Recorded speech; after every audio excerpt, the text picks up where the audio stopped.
Welcome everyone. You're watching Girl Talk, the show that covers the latest stories in the girl world. I'm your host, Anna Karina, and today we have a very special guest, photographer Maggie Burge, who will be giving us a very in-depth look at her eclectic artwork. But before that, I'd like to introduce our panel who will be helping me cover some very interesting stories. First, we have newbie Louis DeArmas. He is a sketch comedy writer slash actor, so he better be funny today. That's what we're paying you for, Louis. Okay, big bucks, big bucks.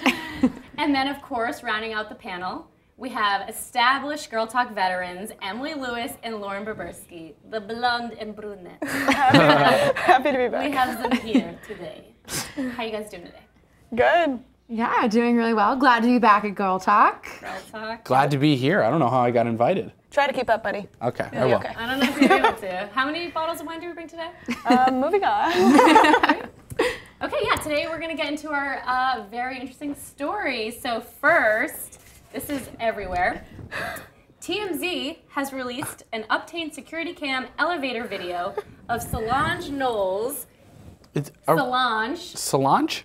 It's Solange. Softy? I just want to know how you thought it was pronounced. Beyonce's Maybe- sister, is that how it's pronounced? Yeah. Beyonce's, that is exactly. Queen Bee. Well, she's Queen Bee Little. Yeah, she's Beyonce, so she could be Solange. Solange. Possible. I don't know. That's a really bad Maybe that's why this part of happened. the This deal. all happened in the first place. The arguments. Solange Start young. Knowles was caught attacking her brother-in-law Jay-Z after the recent Met Gala in New York. And even more shocking is that Beyonce stood idly by and watched the entire thing. So, I watched the video. There's a lot of violence. You can feel the hatred. The only thing is there's no sound. So we have no idea why this is happening. Okay. It was quite frustrating, but very typical behavior for a 27-year-old woman, I must say. Is it? Because I'm pretty sure that was a joke. But okay, Beyonce watches the entire thing. She stands in the corner. Her sister runs in, starts yelling and screaming at her husband, and Beyonce is straight-faced. Like, she is okay with it. Like, she doesn't want to get involved. I'm like, something is going on between Jay-Z and Beyonce, and her sister is standing up for her.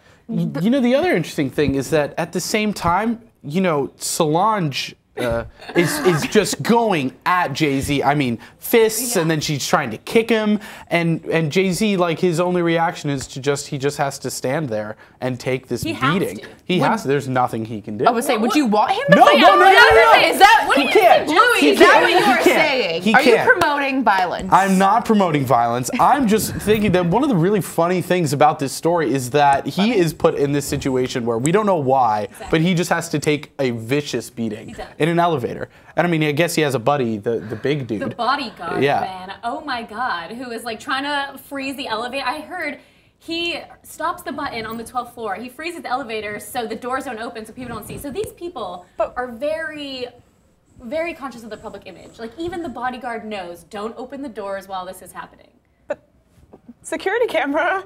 But security camera. I mean, at least if the door's open, Jay-Z could have left. Yeah. Yeah. They were trapped in a very confined space for this. Are we forgetting that Beyonce did just drop an album without telling anyone what's going wrong and went, well, I'm B, so it's okay. So maybe this is like, let me push the limits again. My sister can beat up my husband, and we'll just see like how much I'm B. Yeah. And I think like she had to know. make everything okay. She had to know. She had to, I think she was aware of her. She has to keep this image. We know there are security cams in elevators. Does she know it's going to get released? But she lives in this limelight where she has, I mean, I've never seen a bad picture of her, okay? I've never seen a bad picture of her. She's always on point. Even the She's no on point. makeup, pictures where she wakes up in the morning, you're like, no one wakes up like that. Like, I wake up like a gremlin in the morning. What are you doing? So how does this happen? Was Jay-Z, clearly there's a theory here that this was entirely staged as some sort of like beautiful Beyonce's Yeah. so she- stoic world. while her hell sister breaks takes the loose. hit, or Yeah, Jay-Z, but did Jay-Z get to know about this little plan? Was he in on it? Because I wouldn't have said yes to that. Okay, apparently the rumors are, this is the biggest rumor that I've heard, is that Solange was drunk at the Met Gala. She had friends who tried to use Jay-Z's name to get in, and he was upset about that. So she gets drunker. He decides to go to Rihanna's after party without Beyonce. Oh, no, he didn't. And That's a little weird. She is upset, and I guess in the elevator she supposedly screaming at him, why can't you just go home? Why do you always have to go out? Like, they're a couple. It's the weirdest. It's like they're a couple. You know what I mean? It kind of, that's the altercation while Beyonce just stands by. But I don't know. It feels like, is there some tension between them? Can you really be that mad for your wife's husband? Or sorry, your sister's husband going out without Yeah, that's his the wife? thing. You're wondering what the relationships are because you can't even explain it when you try to rationalize what happened. And so that's the big rumor that, and now there's like an Instagram fight. Beyonce posted. It's the only way to fight now. I have a quote. She posted a cryptic Instagram 2 days later asking God a prayer for discernment and strength to separate myself from anyone who is not a good influence. Oh, that's Wait, who's the not bad any influence? prayer. That's Oh, is what that the I cryptic don't part? know. Is it this? Because then Solange deleted all her pictures of Beyonce except for one. So are they in a fight? Is Jay-Z doing stuff like that we don't know about and she's sticking up for her? Whoa. Wait, that was a twist of the story that I didn't know. If we had sound. I mean, oh my God, if we had sound, we would all know. We wouldn't even need to talk about this if we had sound. I don't know, something so trivial. You got me chicken dinner when I wanted steak. Exactly. How do you do that? Seriously. And the thing is, everyone has such this image of Beyonce. People call her Queen Bee. People idolize this I call her woman. Queen Bee. Yeah. They say that it's Beyonce's world and we're just living it. That's how much they love this woman. So I mean, She's so talented. There's so Side many note. articles coming out. Is she still perfect? Are they still perfect? Are they this perfect couple? Is that just the image that we see? Celebrities are humans. Yeah. I mean, it's fun to idolize them and it's fun to make dramatic situations, but at the end of the day, is this the first time that a woman has tried to beat up a man? Like, no. Is it the first time that... I don't know. It's very interesting, and it is a little bit more interesting and really fun to talk about because Beyonce is involved, and if there is a chance to talk about her, I would love to take advantage of it. But I'm just saying, I don't know. It's just... Maybe this makes her more perfect. Maybe the presence of Emily's all about it. maybe the presence of an imperfection Yeah. Makes her more perfect. more perfect. Because That's like, true. don't you kind of hate people a little bit who are like a little too perfect? Too perfect. Yeah. And we don't want to hate the And this bee. is- It gives her that drop of humanity we need for her to still love her. Exactly. And the great part is, she didn't do anything. You know what I mean? Like She's looked- perfect. Calm She is demeanor perfect. in hectic situations. Still. Yeah. But it's funny because it's her sister that was beating up her husband, and yet we're still talking about Beyonce. Seriously, you So. cannot get away from Beyonce. It's fascinating. And then now, every time we see her and Jay-Z, we're like wondering what's going to happen. What's Like, gonna happen? is she going to, do they talk? If they don't talk, I saw a picture of them. They were at a basketball game, Yep. and they didn't talk for like 10 minutes. And then somebody wrote a story, I think in like the Daily News, that said, they had a quiet dinner the other night, and we're all like Oh no. worried that some crazy woman's going to come out of the side of the building and start kicking people. Oh boy. And just go crazy. The world Aren't you is supposed to be- watching their every move. Who's watching their baby? Because I want that job. Yeah, where is that kid? Yeah. Where is that kid? Okay. I don't know, but we'll see. I think this is gonna be the end of it. I think they're gonna go back to like, this is our family. We love each other. I mean, I feel like Beyonce's close to her sister. I feel like they've been close for their entire lives. Yeah. They do work. They've done work together, and she's famous, so Enough. she did her work. Yeah. She did her work for her sister. Maybe just classic little sister syndrome. Yeah, she's Hey, that doesn't exist. We are a group of little sisters. Yeah. We've all had sister. those moments. I'm a Littlest sister. sister right here. So we'll see. We'll keep posted on that. But it's Beyonce's world, and we're just living it. The conclusion of every story. So this next story, welcome to the future of beauty. Harvard Business School student Grace Choi is taking on the $55 billion cosmetics industry Oh my God. by creating a 3D printer for makeup called The Mink. And this is awesome. Okay, did you guys see the demonstration? Yeah. So cool. So now she's retailing this machine that she engineered for $300. It's being retailed at $300 for now until it becomes faint. Like, she's hoping it's going to be in every teenage girl's home. And then it'll just be like, hey, Mom, I want like the Mink for my birthday, like $50, something like that. And I think this is the coolest thing. There are so many critics saying that, well, the quality's not good. They're already 3D printing, so why does it matter? I'm like, guys, you can print makeup before you go out. If you want a color, you can print it. That's pretty cool. I just don't understand 3D printing. Okay. I feel like you have, what happens is, you go, it's kind of like shrinky dinks. You go I don't in. know what those are. Okay, well, that's a story for another day. Yeah, But you go shrinky in, dinks. and there's this little box of magic. Okay. And inside the little box of magic is you put in your magic ideas, and out pops your magic. Is that But- the You can shrinky make dink anything. or the mink? Oh, Yeah, but that's the we're- mink. yeah, The shrinky dink's a little more basic in the shrinky dink 90s, and but mink. Okay, sorry. Shrinky Dink made, that's where she got the name. shrinky dink, mink. Now, is she making all the different makeups? Because, I mean, clearly, I don't know. What about all of it, foundation? but- This is the story. So, okay, Which I don't know how to little use. explanation on how it works and then how to do it. So you have this printer and it has FDA approved ink, okay, for cosmetics. Okay, so you have the ink. Then you buy what you put in the printer, like paper. You buy, she calls them the substrates.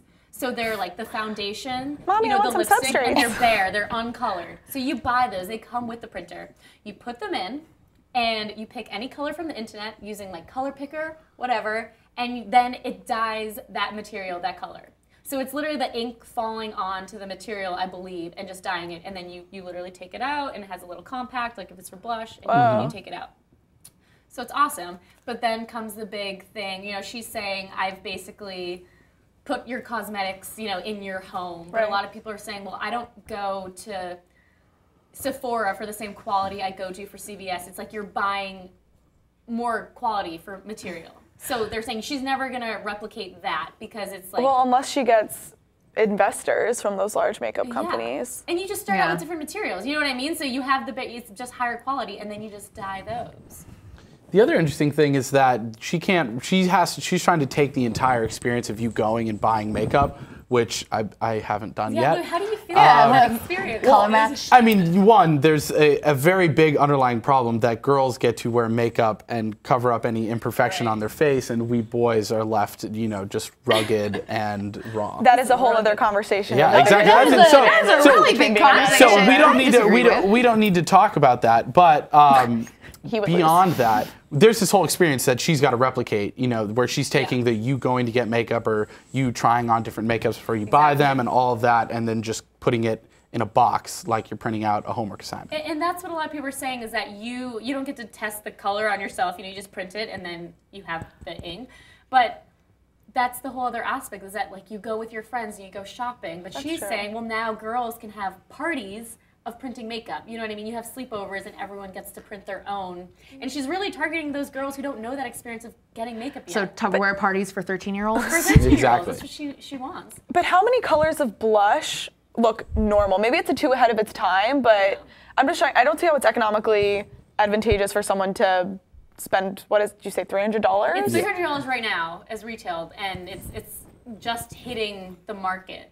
So hopefully she's hoping it will go down. I don't know. This might be a thing where it's like you buy it for $25 and you buy the materials for $25, and then all of a sudden, you know, and you just keep replacing it. But Yeah. But a lot of people say that what's going to happen is she's either going to join the makeup industry. You know what I mean? They're going to say, "You're so great. You can come work for us. We'll give you an offer you can't refuse." Right. And what other people are saying is that they're going to find out just the way she did it and make it even cheaper with all the workers they have in this $55 billion industry. So it's either she's going to join them or it's not going to take off for her. That's what some people are saying. Okay. I don't know. I mean, it's pretty impressive that she was able to create something like Amazing. that Yeah. in the first place. But I would say that she's from Harvard. She created something that we are now talking about on a talk show. I feel like she'll be fine. Yeah. I'm not too worried for her. I might have a Grace mink. will be okay. I might have a mink eventually, but Would you do How is it? that spelled? I know that that's not really a relevant question, but like, M-I-N-K, and it's awesome. Isn't that also the name of a fur thing? Yeah. an animal? Who knows? It's just creative. It's creative. But Mink makeup ink. this comes into another point that I fancy was going K. to make for kind of so this was almost going to be my topic for this next thing, but I chose something completely different. But we're going to head into obsession of the week. Oh. Okay, so obsession of the week. You pick your obsession of the week. Literally, it's that simple. My obsession. I am obsessed with Louis C.K. He is The so comedian, funny. I just Not got this to one. Louis. Oh, I'm so sorry. Real close. No, I definitely Real thought you were close. going in that Oh, direction, man. but I was No ready for it. explanation needed. He's a great comedian. he's hilarious. You, Louis, you go. What's your obsession? Beat that. I want you to beat My obsession? So my obsession this week is, I don't know if you've had this stuff. It's called Boom Chicka Pop. Oh my You god. ever heard about this? No. It's this popcorn that's basically air. Yes, I have. But it's delicious. It's like 30 calories in a cup or something like that. That's the important part, everyone. Yeah, It yeah. is. God, I've And never and heard of this. and Are you serious? I had some Boom drunk in Chicka his room Pop. last week. It was awesome. You can just eat it mindlessly for like a half an hour and nothing really. You never didn't really gain just weight. and you just didn't eat anything and you don't feel bad. And it tastes really good. Yeah. Perfectly lightly salted. The perfect amount of light salt. You trick yourself every like 3 or 4 bites. You're like, this is amazingly delicious popcorn, and then you realize, boom. I have to try it. I have no idea. I have to try it and then give my opinion on that. Boom Chicka Pop. Boom chicka. Okay, so Louis is boom chicka pop. Yeah, Still questionable. I'm obsessed. Emily, what's your obsession? And I brought a demo because we all know that She beat you. hydration is so important. Really important. It's my bubble. Those are awesome. It was sold out on Amazon for 3 weeks, and I finally got it in lavender. And it has a filter in it, and you just change the filter every 2 months, and so you can drink water from anywhere and never have to worry about it. And it's super cute. It's beautiful. Yep. I love it. I heard that. That's the craze. That's a good one. That's Filtered a very water? popular one. Yeah. A special bobble filtered water. So Very different. It's Sorry. different. I want to get one of those, but it's so long. I only buy things on Amazon, so I don't know how to do it. Lauren, your obsession. My You're obsession. ending it, so My obsession is not an item or a person. It is a television show. Scandal. okay. Yes, Scandal. I'm completely obsessed. I'm wondering why I'm not a political powerhouse. Why am I not Olivia Pope? I've been wanting to come home, sit and eat popcorn and drink red wine and contemplate about the greater good versus my passion affair with the president. I highly recommend it. Is It's that on what Wow. it's about? Is that what it's about? Oh, it is about that and so much more. Okay, we're gonna watch it. We're gonna have Scandal night with our baubles, eating Boom Chicka. Wait, Chicka that's actually Pop Pop. perfect. Give me some Got red it. wine. And we in can there. invite Louis C.K. Hopefully, that's my dream. Oh. But guys, thank you so much. Wonderful as always. This was really fun. Best. Yeah. So we'll be right back, and when we come back, we're doing a meeting with our special guest, Maggie Burge. Stay tuned.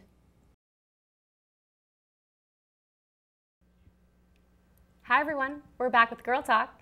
I'm your host Anna Karina, and I'm with my special guest, photographer Maggie Burge, who does work for Boston Magazine, and whose artwork extends past your traditional photo. Hi Maggie, how are you? Good, how are you? Good, thank you. Thanks for coming on the show today. Absolutely. And I'm really excited to have you here. You're a very artsy person. I am skilled to know that you can do so much with graphic design, with painting, but what really captures me is your photography. And we're gonna get into showing that a little bit later, but first I kind of wanna know your journey and how you decided to be a photographer.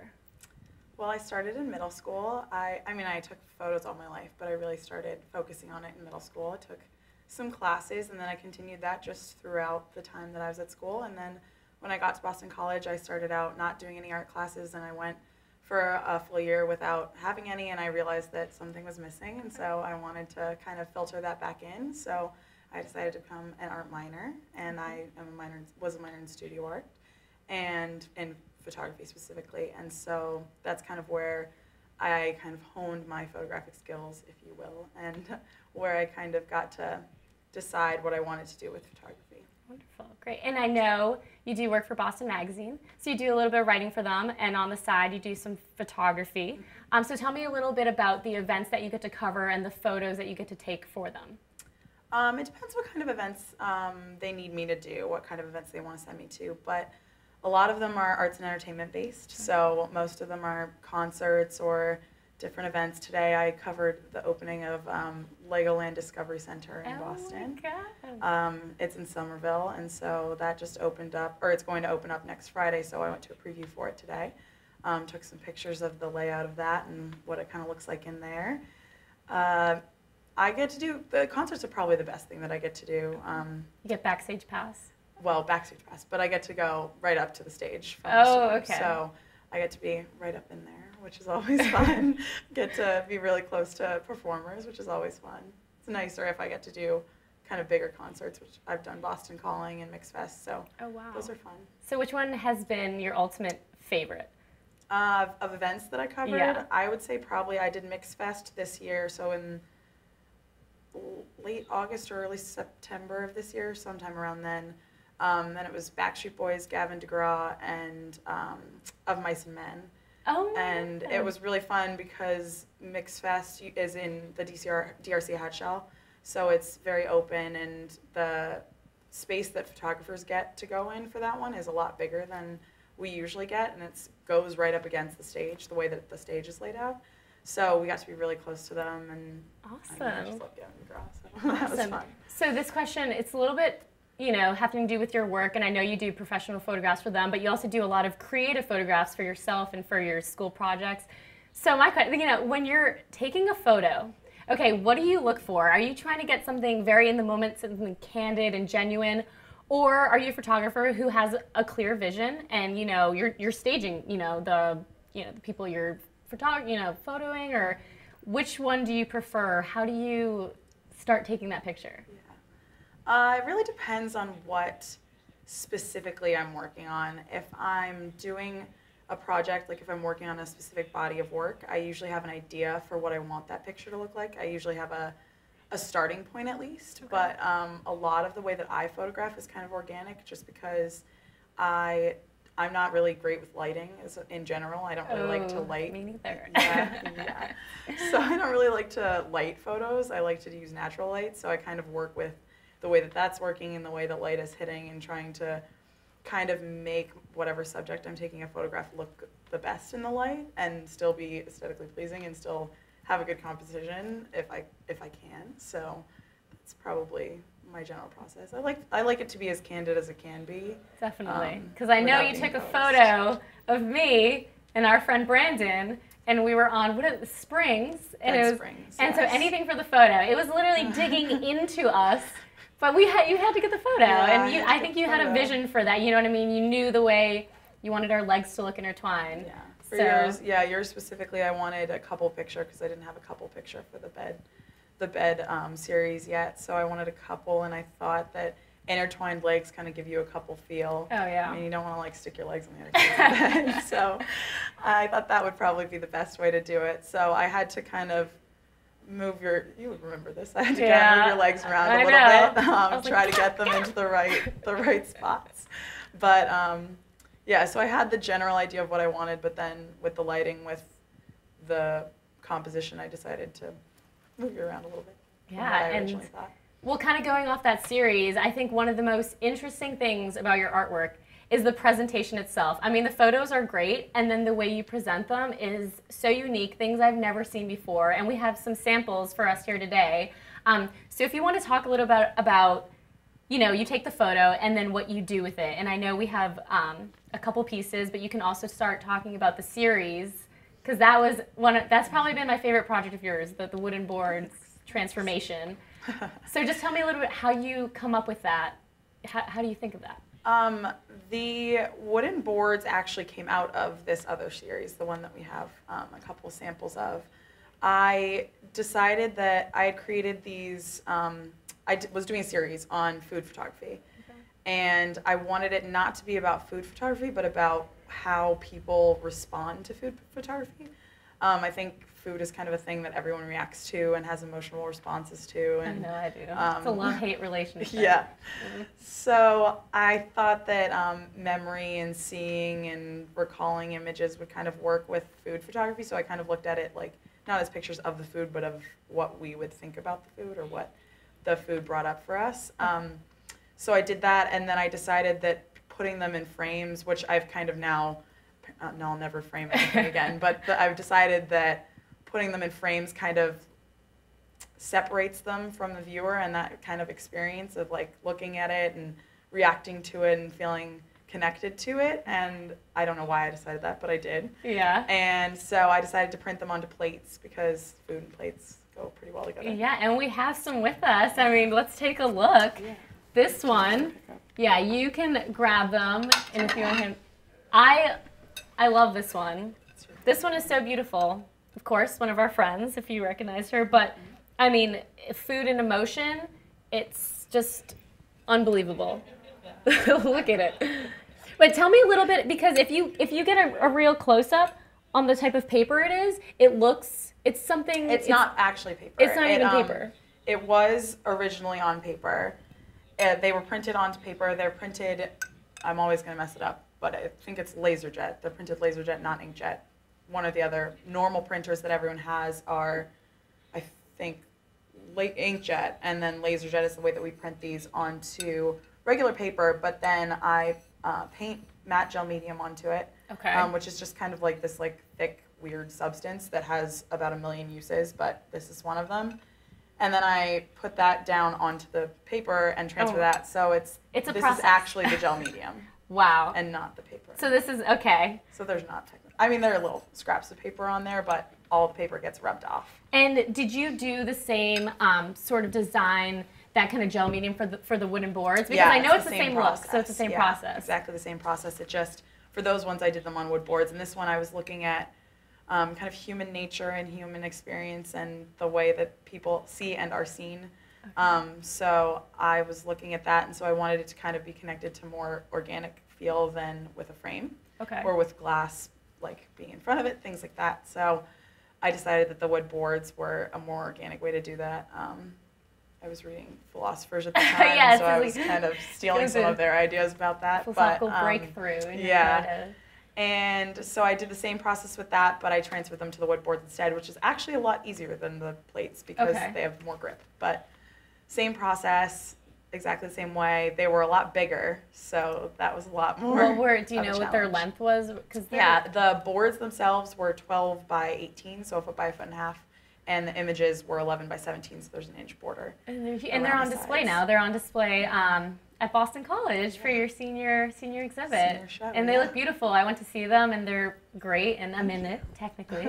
But, and you've had so many, other than your photography, I mean, you've had so many creative projects. I feel like you've gone through the same process of doing this thinking. I mean, we have another one of your projects here. This is unbelievable. I've never met someone who created a purse out of beer can tabs. This is just, how did you even come up, this is like beyond me. Yeah. It was a required project for our class. We had to make a wearable item out of a recyclable material, or maybe not recyclable, but trash, like a thrown away material. And so for these, I decided to use the beer cans and make a purse out of them. This was a more fun project that I did. I think that was kind of one of the precursors that got me into the transferring of the images onto plates or boards, just because it was a lot more like substantial as opposed to just taking a picture and printing it. It was more like working with it, creating something, as opposed to just taking a picture. And you had to cut all these. And I cut. That was a lot of cans. And I can tell you how many cans it was. We never go out with this purse, though. We should go out with it. We should use it. It is functional. Yeah, I did have to walk around with it in class. It's been a lot. It's been in our dorm for like 2 years now. It has. So, okay, my last question for you, and I know this might be hard for you to answer as a photographer because you had so many projects, so many photos. Is there one photo that stands out to you the most? Well, I guess I have a professional favorite and a personal favorite. Okay. So I took the Mix Fest concert that I was talking about. They accidentally let us stay in the stage for the entire performance of Gavin DeGraw. And they usually kick you out after the first 3 songs. The photographers get to come in for the first 3, and then after that they have to stand outside. And for that one, we got to stay in the whole time, and Gavin didn't really listen to the security people, so he came down off the stage as well. Wow. So he was down in the photo pit area for a really long time, and I ended up getting about probably a foot away from him and got some really, really great pictures of him because the crowd was really energetic, and so those pictures were really fun, and I got a couple that I really liked of him. That would probably be professional, and then personal. I take pictures of my sisters a lot. Okay. They're my favorite models. So I have one particular picture of my sisters that I really, really like. All of them together, or just 2 of them? Just 2 Lindsay and Kelly, my younger, and the first older. Oh, that's beautiful. Yeah. Well, that's beautiful, and I mean, I can't wait to see what you create in the future. You're on your way now, and I'm gonna take one of these and steal them. So thank you so much for talking to us, Maggie. No problem. Glad to be here. So that's all the time we have for today. Thank you for watching Girl Talk, and hope to see you soon.